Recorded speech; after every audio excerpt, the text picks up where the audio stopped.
Robschild, no investment advice. Welcome to the show where we review the financial markets using Benjamin Graham's investment philosophy, macro technicals, and a touch of crystal ball gazing.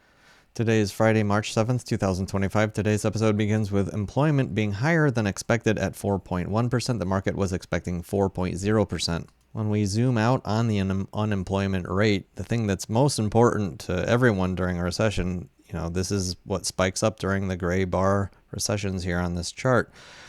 This is today at the very end, while we're not skyrocketing to higher highs. As you can see, we had 4.2% in July and August and in November.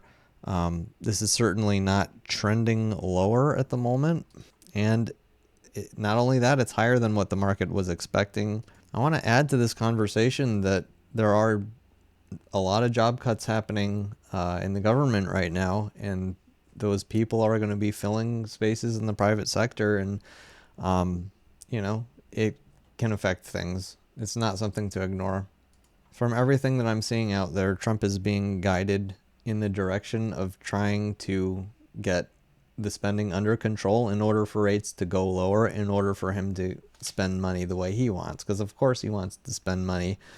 Everybody in politics wants to spend money because, if they spend it well and people like it, then, it makes them look good. And, as it is right now, if the government continues to spend more and more and more, the deficit getting as big as it already is, with rates being high, means that the interest payments are, there's an added substantial burden on the U.S. debt itself. 5% a year of the whole debt has to be, paid out. Like that's huge. So the idea is to get rates down right now. And part of that is slowing down the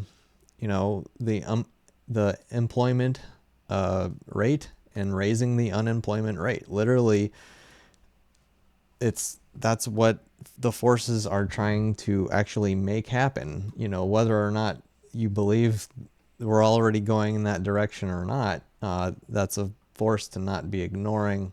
Next on today's agenda, Powell speaks.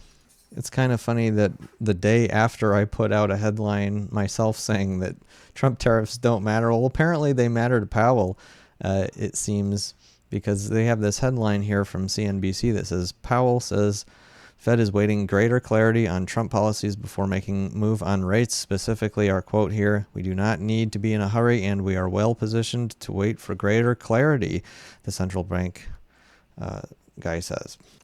I really wanted to see, so what is the market saying? What is the Fed funds futures, the market that prices, the probabilities of future cuts or hikes? What are they saying? Did this get shifted? Not one bit. We're still seeing a total of 1, 2, 3 cuts going out through the end of 2025 and staying flat after that. So no reaction to Powell talking about this. So in a way, the Fed funds futures is agreeing with Powell, saying, hey, yeah, we need more clarity because, one day we say, oh, there's tariffs. Oh, no, not so many tariffs. Oh, maybe just tariffs here. Oh, maybe just tariffs there. The market does need clarity to see what's going to be happening with money and how that's going to affect everything, all markets, all the economy, everything. Next on the agenda, community questions. I'm going to go through some of the comments that I recently received on some videos. Thought this would be a way to engage the community. Remember, please always comment any questions you have below. I won't necessarily get to all of the things that you write, but if you write something I find interesting, I may respond to it, and don't be afraid to repeat the same thing more than once. I might get to it eventually. I may not. I welcome all comments on this show, and you guys are supporting me with your likes, your subscriptions, and supporting with your 2 cents. And so I want to get into, have this community question thing be a regular part of the show. So anyway, so the first thing on here, rationalize the MSOS ETF holdings. Someone said they thought they were convertible bonds. It actually holds mostly swap agreements. So this is just a way of agreeing with another party that we're basically betting on the price of the stock without holding the stock itself. It has to do with regulatory concerns. It has to do with the ETF itself. It has, seeing as though their main product is still illegal on the federal level, which I'm interested to see if there may be a shift much sooner than anyone thought possible. I don't think it's an issue that's off the table, but besides all of that, yeah, so it holds swaps. So it's like a derivative of stocks more than anything. Next item, someone wanted me to do a quick little analysis of MicroStrategies. I'm going to describe this as a time bomb. It's a company that uses Bitcoin as part of its business. Basically, it's buying Bitcoin, it's holding Bitcoin. It's like sort of a highly leveraged way of getting exposure to Bitcoin. I think it's a great way to short Bitcoin. Someone shared a fund that actually, it's an entire fund that just shorts this one stock. That's a great way to get it on the downside because there's an enormous downside from where we are right now. And with this being a company, having stocks can and do often go to zero. Your stocks aren't backed up by anything other than, the leftover earnings of what the company will hopefully make.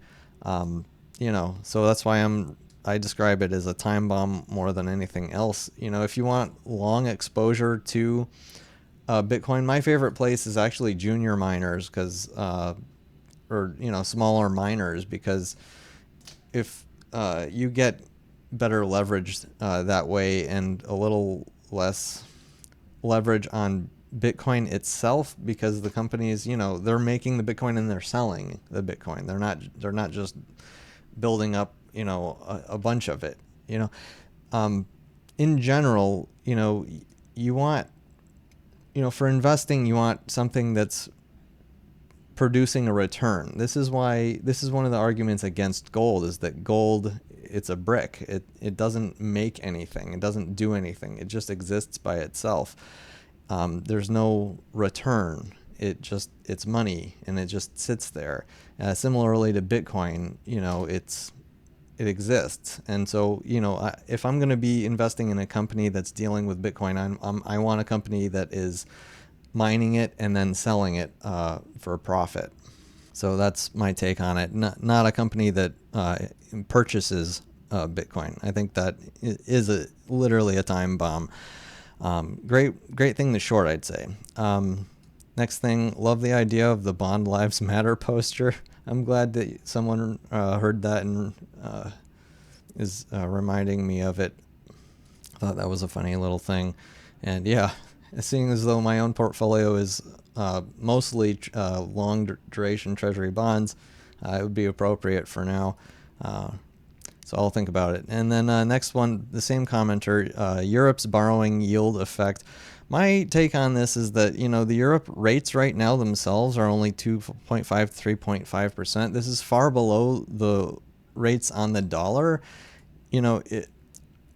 If this pushes up European rates, they'll become more competitive to the U.S., but I don't think we'll see a run to out of U.S. Treasury bonds into European bonds because, as it is, the yields are more attractive on U.S. bonds right now. They're higher, and these currencies are competitive with themselves, and so I don't see this as it might be different if the rates were already higher in Europe, is sort of the way I'm looking at it.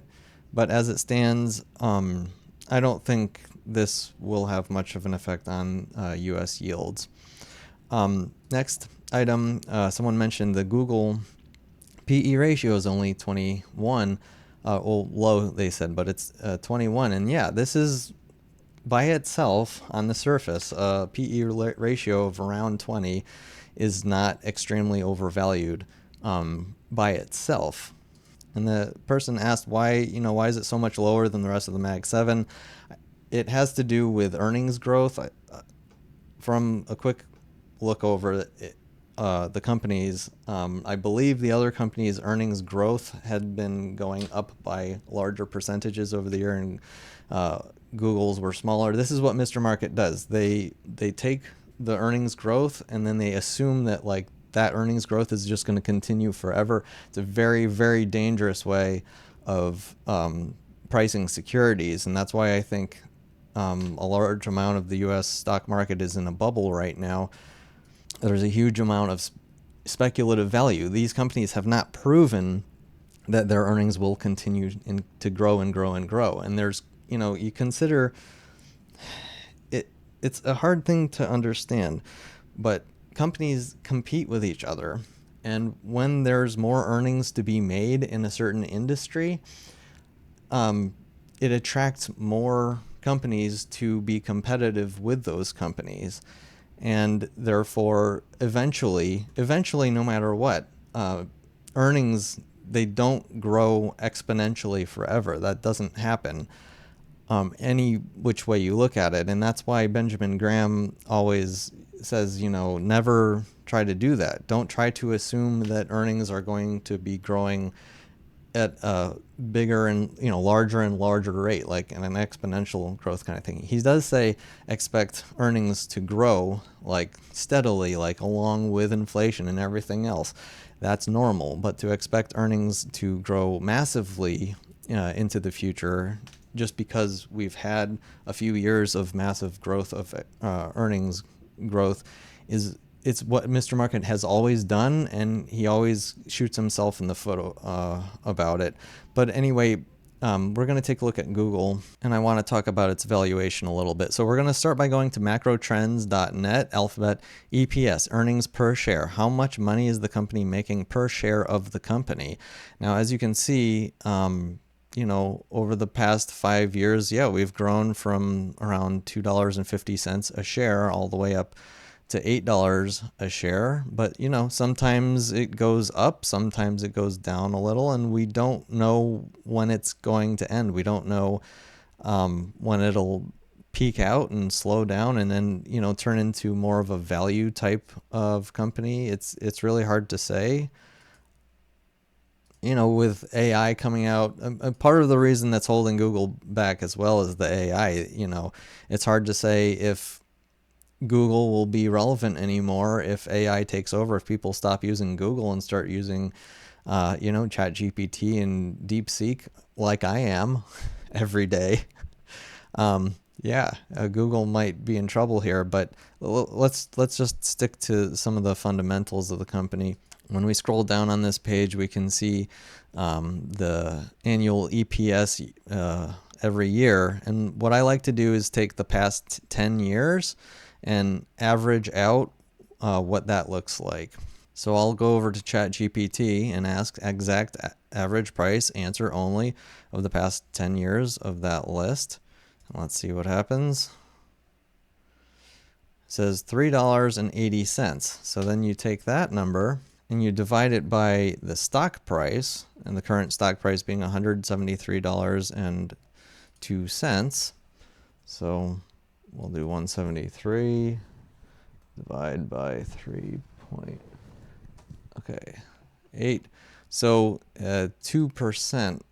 Actually, let's just flip it upside down to get the actual PE ratio, what it would be for the average over the past 10 years, 45.5. So that's actually pretty high. If we were to have, and that makes it look more expensive. So its current PE ratio for its current earnings look pretty good, but earnings aren't always so peachy, and that's why we like to usually take an average over the past 10 years. The reason we take an average over the past 10 years, by the way, if you watched any of my Graham series, is that you want to include a downturn in the economy.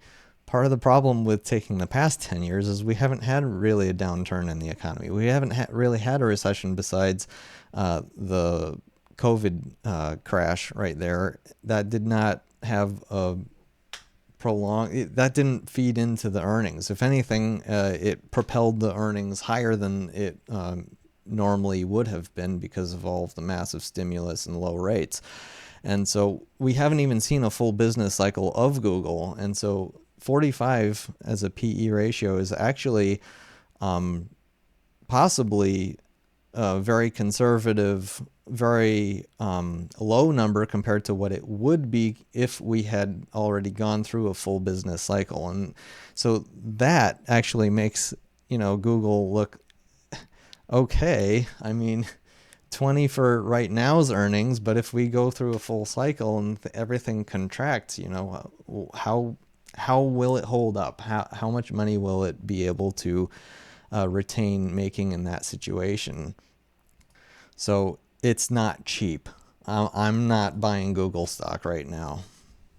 Before we get into the charts, remember, watch macro update to 1125 to hear me explain my daily reminders. Watch portfolio update to 1125 to hear me explain my crystal ball readings and my own portfolio. On to the charts, the S&P 500, the SPX, continuing to not look bullish. I mean, yeah, we had a close higher than yesterday's close, but does this look like a bottom or like it's going up? Not to me.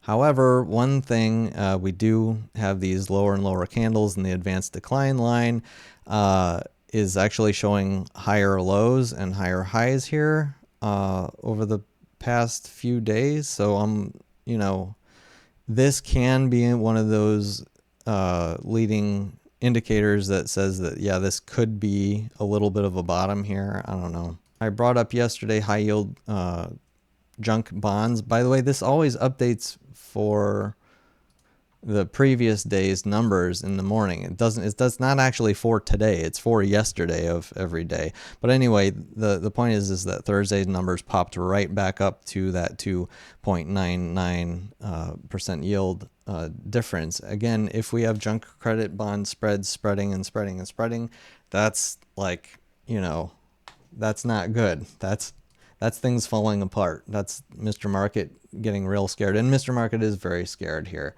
This is probably best evidenced by the VIX futures curve, completely inverted. The VIX is very high right now. So we're in panic mode right now, overall in markets. Next, oil. The trend line I connected it to this low. It goes back all the way to 2021 again. It's funny how, Thursday's candle actually kissed it, and looks like we're closing around right at it. Any which way you look at it, oil is not looking bullish here. It's still looking bearish, but we're still above that important $65 level that I keep talking about. I still say if we go below 65, confirm under 65, we're headed down to 35.